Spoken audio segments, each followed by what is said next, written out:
हाँ तो नमस्कार मेरे प्यारे साथियों, आप सभी का बहुत बहुत स्वागत है आपके अपने परिवार एवाई ऑनलाइन एकेडमी पर।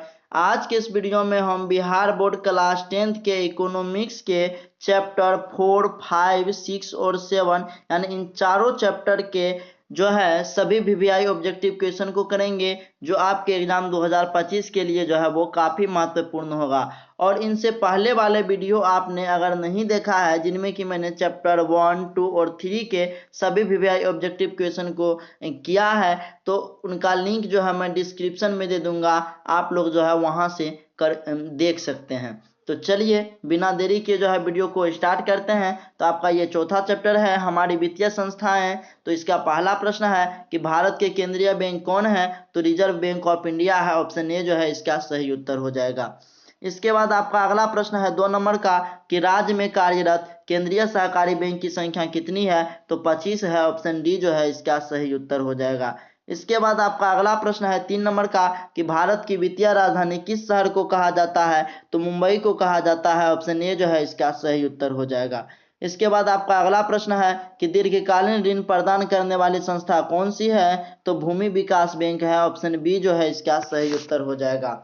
इसके बाद आपका अगला प्रश्न है कि गैर संस्थागत वित्त प्रदान करने वाला सबसे लोकप्रिय साधन है? तो वो महाजन है। ऑप्शन बी जो है इसका सही उत्तर हो जाएगा। इसके बाद आपका अगला प्रश्न है 6 नंबर का कि इनमें कौन संस्थागत वित्त का साधन है? तो यहाँ पर व्यावसायिक बैंक जो है इसका सही उत्तर हो जाएगा। Option C. इसके बाद आपका अगला प्रश्न है कि सहकारिता प्रांतीय सरकारों का हस्तांतरित विषय जो है यह कब बनी? तो यह जो है 1919 ईस्वी में बना। ऑप्शन बी जो है इसका सही उत्तर हो जाएगा। इसके बाद आपका अगला प्रश्न है कि देश में अभी कार्यरत क्षेत्रीय ग्रामीण बैंक की संख्या है? तो 196। ऑप्शन डी जो है इसका सही उत्तर हो जाएगा। इसके बाद आपका अगला प्रश्न है कि व्यावसायिक बैंक का राष्ट्रीयकरण कब किया गया? तो 1969 ईस्वी में। ऑप्शन सी जो है इसका सही उत्तर हो जाएगा। इसके बाद आपका अगला प्रश्न है कि भारत में सहकारिता आंदोलन का प्रारंभ जो है वह कब हुआ? तो 1904 ईस्वी में हुआ था। ऑप्शन ए जो है इसका सही उत्तर हो जाएगा। इसके बाद आपका अगला प्रश्न है 11 नंबर का कि व्यावसायिक बैंक निम्न राशि जमा नहीं करता। चालू जमा ये करता है, संचयी जमा भी करता है, अस्थायी जमा भी करता है, अग्रिम जमा जो है यह नहीं करता है। तो ऑप्शन डी जो है इसका सही उत्तर हो जाएगा। इसके बाद आपका अगला प्रश्न है 12 नंबर का कि बैंकिंग एवं वित्तीय क्रियाओं का संचालन होता है? तो यह वाणिज्य बैंक द्वारा होता है। ऑप्शन बी जो है इसका सही उत्तर हो जाएगा। इसके बाद आपका अगला प्रश्न है कि गैर संस्थागत वित्तीय संस्थाएं नहीं है? तो यह जो है सहकारी बैंक जो है यह नहीं है। तो ऑप्शन ए जो है इसका सही उत्तर हो जाएगा। इसके बाद आपका अगला प्रश्न है कि यह उत्पादक कार्यों के लिए अल्पकालीन ऋण देती है? तो प्राथमिक सहकारी समिति जो है यह जो है अल्पकालीन ऋण देती है। तो ऑप्शन ए जो है इसका सही उत्तर हो जाएगा। इसके बाद आपका अगला प्रश्न है कि बैंक का कार्य नहीं है लोकर सुविधा, यह तो है। क्रेडिट कार्ड भी है, नगद साख भी है, स्वयं सहायता समूह जो है बनाना यह बैंक का कार्य नहीं है, यह मनुष्य जो है वो खुद बनाता है। तो ऑप्शन डी जो है इसका सही उत्तर हो जाएगा। इसके बाद आपका अगला प्रश्न है कि भारतीय रिजर्व बैंक की स्थापना कब हुई? तो 1935 ईस्वी में हुआ। ऑप्शन बी जो है इसका सही उत्तर हो जाएगा। इसके बाद आपका अगला प्रश्न है कि संगठित बैंकिंग प्रणाली के अंतर्गत आते हैं केंद्रीय बैंक, वित्त बैंक, वाणिज्य बैंक और सहकारी बैंक। तो संगठित बैंकिंग प्रणाली के अंतर्गत जो है वाणिज्य बैंक आते हैं। ऑप्शन सी जो है इसका सही उत्तर हो जाएगा। इसके बाद आपका अगला प्रश्न है 18 नंबर का कि भारतीय पूंजी बाजार का अंग नहीं है प्रतिभूति बाजार, औद्योगिक बाजार, विकास वित्त संस्थान और भारतीय मुद्रा बाजार। यहाँ पर जो है यहाँ पे विकास वित्त संस्थान जो है यह भारतीय पूंजी बाजार का अंग नहीं है। तो ऑप्शन सी जो है इसका सही उत्तर हो जाएगा। इसके बाद आपका अगला प्रश्न है 19 नंबर का कि भारत में कितने राष्ट्रीयकृत बैंक हैं? तो राष्ट्रीयकृत बैंक जो है वह 19 है। ऑप्शन बी जो है इसका सही उत्तर हो जाएगा। इसके बाद आपका अगला प्रश्न है कि राज्य में सूक्ष्म वित्त कार्य करती है? तो यह जो है गरीब तबके के लिए कार्य करती है। ऑप्शन ए जो है इसका सही उत्तर हो जाएगा। इसके बाद आपका अगला प्रश्न है कि मैकलेगन समिति बनाई गई? तो यह 1914 में बनाई गई थी। ऑप्शन बी जो है इसका सही उत्तर हो जाएगा। इसके बाद आपका 5वां चैप्टर स्टार्ट होता है रोजगार एवं सेवाएं। इसका पहला प्रश्न है कि ग्रामीण रोजगार योजना पंचायत प्रखंड में अधिक कारगर नहीं हो पाया है, तो यह बिचौलियों के कारण जो है नहीं हो पाया है, तो ऑप्शन ए जो है इसका सही उत्तर हो जाएगा। इसके बाद आपका अगला प्रश्न है कि भारत में सेवा क्षेत्र को सामान्यतः कितने भागों में बांटा जा सकता है, तो इसे जो है 2 भागों में बांटा जा सकता है, ऑप्शन ए जो है इसका सही उत्तर हो जाएगा। इसके बाद आपका अगला प्रश्न है कि मानव पूंजी निर्माण के प्रमुख घटक नहीं है, भोजन है, वस्त्र है, शिक्षा जो है यह भी है, इनमें से कोई नहीं, ऑप्शन डी जो है इसका सही उत्तर हो जाएगा। इसके बाद आपका अगला प्रश्न है कि बिहार एक राज्य है, तो बिहार जो है यह एक कृषि प्रधान राज्य है, ऑप्शन डी जो है इसका सही उत्तर हो जाएगा। इसके बाद आपका अगला प्रश्न है कि मानव पूंजी के प्रमुख घटक कितने हैं, तो 5 हैं, ऑप्शन सी जो है इसका सही उत्तर हो जाएगा। इसके बाद आपका अगला प्रश्न है कि जनसंख्या का लगभग कृषि क्षेत्र पर हिस्सा है, तो 87% हिस्सा है, ऑप्शन डी जो है इसका सही उत्तर हो जाएगा। इसके बाद आपका अगला प्रश्न है कि कौन सी सेवा जो है गैर सरकारी है, सैन्य सेवा तो सरकारी है, वित्त सेवा भी सरकारी है, रेल सेवा भी सरकारी है, मूल सेवा जो है यह गैर सरकारी है, ऑप्शन सी जो है इसका सही उत्तर हो जाएगा। इसके बाद आपका अगला प्रश्न है कि आर्थिक विकास का तीसरा क्षेत्र क्या है, तो आर्थिक विकास का तीसरा क्षेत्र जो है यह सेवा क्षेत्र है, तो ऑप्शन डी जो है इसका सही उत्तर हो जाएगा।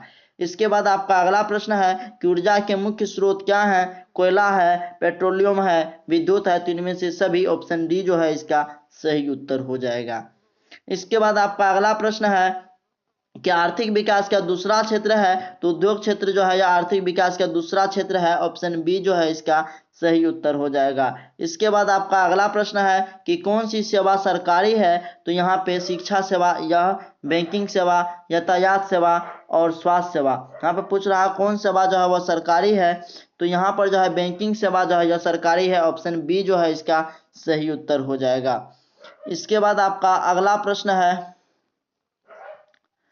कौन बीमारू राज्य नहीं है, तो यहाँ पे जो है बिहार भी है, मध्य प्रदेश है, उड़ीसा है, कर्नाटक जो है यह बीमारू राज्य नहीं है, तो ऑप्शन सी जो है इसका सही उत्तर हो जाएगा। इसके बाद आपका अगला प्रश्न है कि आर्थिक संरचना आधारभूत संरचना नहीं है, तो वित्त है, ऊर्जा है, संचार है, शिक्षा को जो है यह आर्थिक आधारभूत संरचना नहीं माना गया है, तो ऑप्शन डी जो है इसका सही उत्तर हो जाएगा।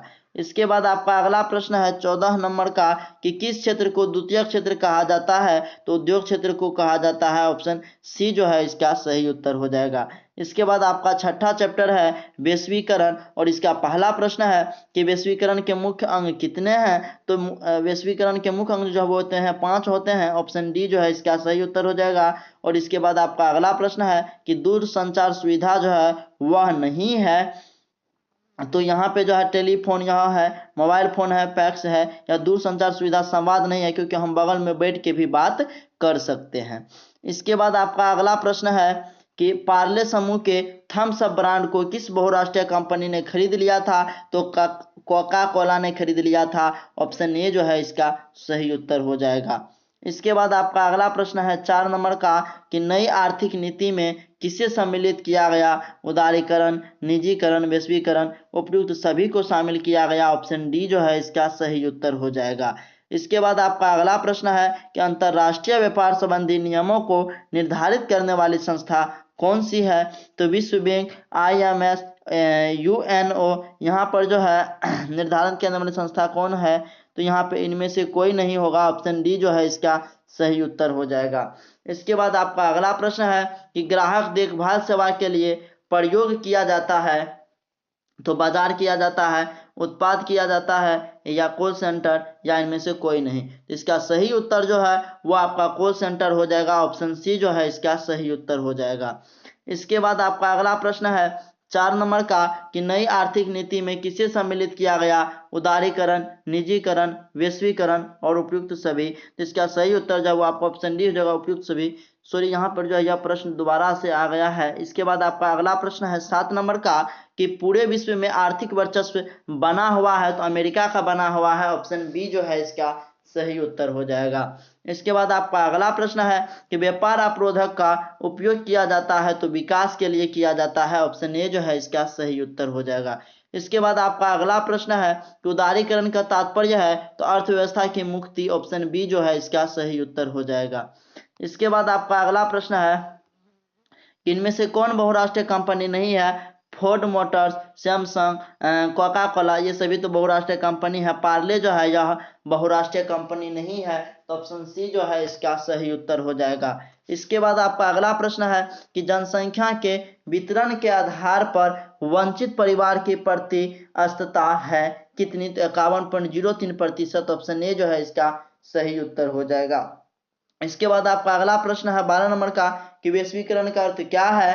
तो व्यापार, पूंजी, तकनीक हस्तांतरण, सूचना प्रवाह द्वारा देश की अर्थव्यवस्था का विश्व अर्थव्यवस्था के साथ समन्वय, ऑप्शन बी जो है इसका सही उत्तर हो जाएगा। और सही बात तो यह है कि इसका ऑप्शन भी चेंज नहीं होता है। इसके बाद आपका अगला प्रश्न है इसके बाद जो है आपका लास्ट चैप्टर है उपभोक्ता संरक्षण, जो है उपभोक्ता जागरण एवं संरक्षण, क्योंकि यहाँ पर जो छठा चैप्टर समाप्त हो चुका है। और 7वां चैप्टर का पहला प्रश्न है कि सूचना का अधिकार किस प्रकार का अधिकार है? तो यह एक वैधानिक अधिकार है, ऑप्शन ए जो है इसका सही उत्तर हो जाएगा। इसके बाद आपका अगला प्रश्न है 2 नंबर का कि उपभोक्ता जागरूकता का नारा नहीं है, ग्राहक सावधान ये तो है, जागो ग्राहक जागो ये भी है, अपने अधिकारों को पहचानो ये अधिकार भी है, लेकिन आज नगद और कल उधार यह कोई नारा नहीं है, तो ऑप्शन सी जो है इसका सही उत्तर हो जाएगा। इसके बाद आपका अगला प्रश्न है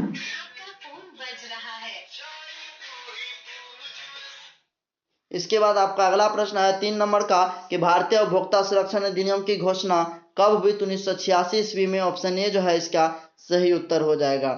इसके बाद आपका अगला प्रश्न है कि सूचना प्राप्त करने का माध्यम है, तो यहाँ पे कंपनी, ऑप्शन बी जो है इसका सही उत्तर हो जाएगा।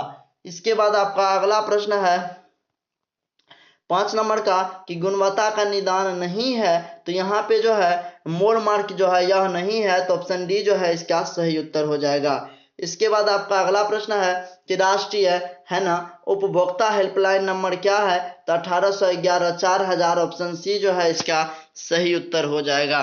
इसके बाद आपका अगला प्रश्न है कि उपभोक्ता द्वारा शिकायत करने के लिए आवेदन शुल्क कितना लगता है? तो जो है कोई भी शुल्क नहीं लगता है, ऑप्शन डी जो है इसका सही उत्तर हो जाएगा। इसके बाद आपका अगला प्रश्न है कि उपभोक्ता राष्ट्रीय फोरम में अपील कर सकता है, तो 30 दिनों के अंदर कर सकता है, ऑप्शन बी जो है इसका सही उत्तर होगा। इसके बाद आपका अगला प्रश्न है कि उपभोक्ता शिकायत निवारण हेतु स्तरीय न्यायिक व्यवस्था बनाई है, तो यह त्रिस्तरीय बनाई है। पहला जिला फोरम, दूसरा जो है राज्य आयोग और तीसरा जो है राष्ट्रीय आयोग। इसके बाद आपका अगला प्रश्न है 10 नंबर का कि स्वर्ण भूषणों की परिशुद्धता को सुनिश्चित करने के लिए किस मान्यता प्राप्त चिन्ह का होना आवश्यक है? तो हॉलमार्क का, ऑप्शन बी जो है इसका सही उत्तर हो जाएगा। इसके बाद आपका अगला प्रश्न है कि हॉलमार्क शब्द चिन्ह लोगों में किस वस्तु की गुणवत्ता का प्रमाण है? तो यह जो है सोने के आभूषण का, ऑप्शन सी जो है इसका सही उत्तर हो जाएगा। इसके बाद आपका अगला प्रश्न है कि उपभोक्ता अधिकार दिवस कब मनाया जाता है? तो यह 15 मार्च को मनाया जाता है, ऑप्शन बी जो है इसका सही उत्तर हो जाएगा। तो इस प्रकार से जो है आपका इकोनॉमिक्स का जो है आज अंतिम क्लास था और सभी चैप्टर जो है इनका कंप्लीट हो चुका है। तो वीडियो को यहीं पर जो है एंड करते हैं।